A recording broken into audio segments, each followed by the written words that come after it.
हमारे देश में चाटुकारिता का प्रमाण इतनी हद तक बढ़ चुका है कि ना पूछो बात।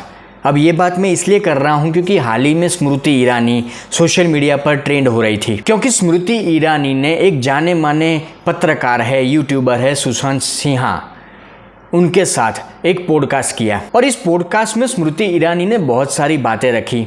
वो अमेठी में चुनाव लड़ी, वहाँ पर उनको हार का सामना करना पड़ा। इसके साथ साथ देश को लेकर बहुत सारी बातें रखी, राहुल गांधी को लेकर भी कुछ बातें रखी। तो सोशल मीडिया पर राहुल गांधी के समर्थक या राहुल गांधी के पिद्दी मीडिया वाले या राहुल गांधी की चाटुकारिता करने वाले इस तरह से लाइन में लग गए कि हंस हंस के पेट दुखने लगा। इनकी सोच, इनकी बातें सुनकर हंस हंस कर पेट दुखने लगा, क्योंकि स्मृति ईरानी के बारे में इनका कहना था कि स्मृति ईरानी ने इस पॉडकास्ट में राहुल गांधी की तारीफ की। मतलब राहुल गांधी ने इस लोकसभा चुनाव में एक सक्सेस हासिल की और उसको लेकर स्मृति ईरानी ने अपने पॉडकास्ट में, मतलब ये पॉडकास्ट जो सुशांत सिन्हा के साथ था, उसमें बात की। राहुल गांधी की मुरीद वो हो गई, राहुल गांधी की तारीफ की, राहुल गांधी की सफलता का लोहा माना। दूसरा, मुझे लगता है कि राहुल गांधी की पॉलिटिक्स में एक चेंज आया है।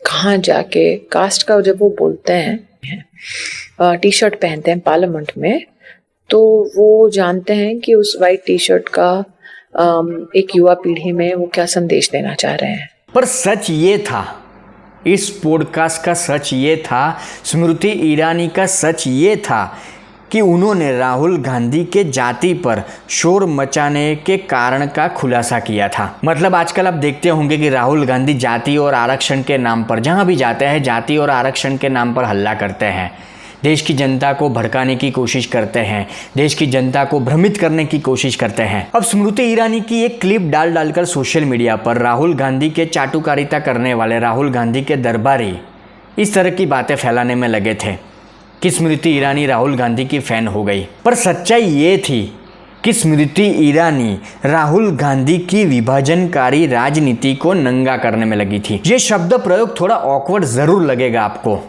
कि इस तरह का शब्द प्रयोग मैं क्यों कर रहा हूँ, पर चाटुकारिता करने वाले जो लोग हैं उनको समझना चाहिए कि ये क्लिप एडिट करके सोशल मीडिया पर डालने से राहुल गांधी बड़े नेता नहीं बन जाते। राहुल गांधी को आप कितना भी घिसो, वो कोहिनूर कभी नहीं बनेगा। स्मृति ईरानी ने ये स्पष्ट बताया कि राहुल गांधी आजकल मंदिरों में मत्था टेकते हैं, साथ साथ जातिगत आरक्षण की बात करते हैं। तो ये क्यों करते हैं? स्मृति ईरानी ने कहा कि राहुल गांधी की राजनीति कुछ साल पहले तक मंदिरों में जाने की थी, हालांकि इससे उनको कोई फायदा नहीं हो रहा था, उल्टे उनका मजाक उड़ रहा था। 140-45 करोड़ के देश में मेजॉरिटी कम्युनिटी क्या है? हिंदुओं की। तो अगर राहुल गांधी मंदिर जा रहे थे तब क्या ट्रैक्शन पा रहे थे? नहीं पा रहे थे।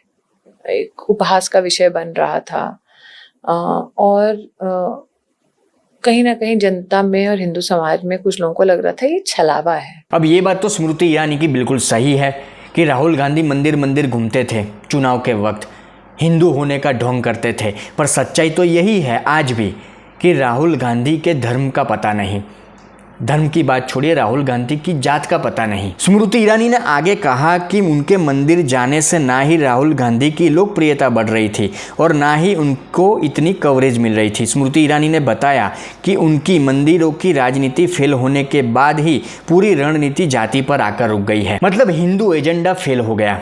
राहुल गांधी ने ये समझ लिया कि ये सारी बातें अब देश की जनता समझने लगी है, ये सारी नौटंकी देश की जनता समझने लगी है।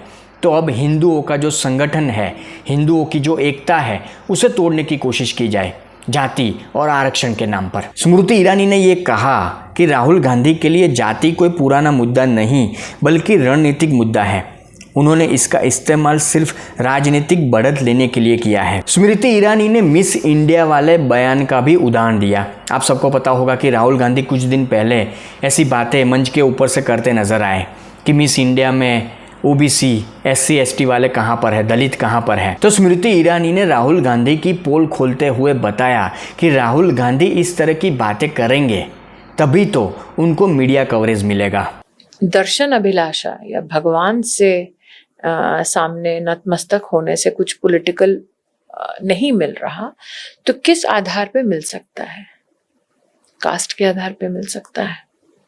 तो आप कास्ट के आधार पे क्या आपको कहीं ना कहीं ट्रैक्शन, तो वो पॉलिटिकल ट्रैक्शन का एक मसला है उनके लिए, क्योंकि अगर वो पॉलिटिकल सोच होती तो उनकी पॉलिटिकल जर्नी में पहले से दिखती। वो एक उनकी पॉलिटिकल स्ट्रैटेजी का हिस्सा है। सोशल मीडिया पे उस प्रकार की चीज़ों को बोलना, अब वो भी जानते हैं कि मिस इंडिया सरकार नहीं बनाती, बोल रहे हैं। क्यों? क्योंकि उस बोलने से क्या हेडलाइन मिलती है? हाँ, मिलती है। जबकि ये बात भी सामने आ चुकी थी कि हमारे देश में दलित लड़की भी मिस इंडिया बन चुकी है, ये खिताब जीत चुकी है।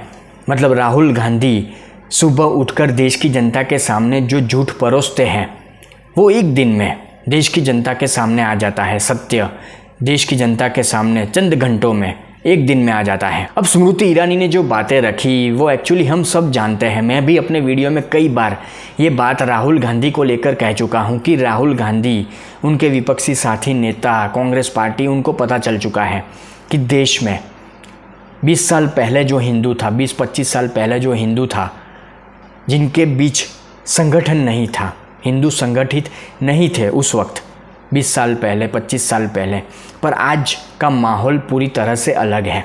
आज हिंदू संगठित हो चुका है, हिंदू में एकता देखने को मिल रही है। तो अगर ये एकता बढ़ी, ये संगठन बढ़ा हिंदुओं का, तो सबसे बड़ा नुकसान राहुल गांधी जैसे लोगों का होगा, कांग्रेस पार्टी का होगा। तो इसीलिए राहुल गांधी लगातार जाति और आरक्षण के नाम पर घटिया राजनीति कर रहे हैं, देश की जनता को भ्रमित करने की कोशिश कर रहे हैं, देश की जनता को भड़काने की कोशिश कर रहे हैं, क्योंकि उनको पता है कि देश की जनता को अगर बांटना है, हिंदू मेजॉरिटी वाला देश है हमारा, तो 80% हिंदुओं को अगर बांटना है तो जाति के नाम पर, आरक्षण के नाम पर आसानी से बांटा जा सकता है। पर वीडियो के आखिर में मैं बस इतना ही कहूँगा कि राहुल गांधी जैसे नेताओं की ये घटिया राजनीति जाति और आरक्षण के नाम पर, जिसे हमें अच्छी तरह समझना होगा।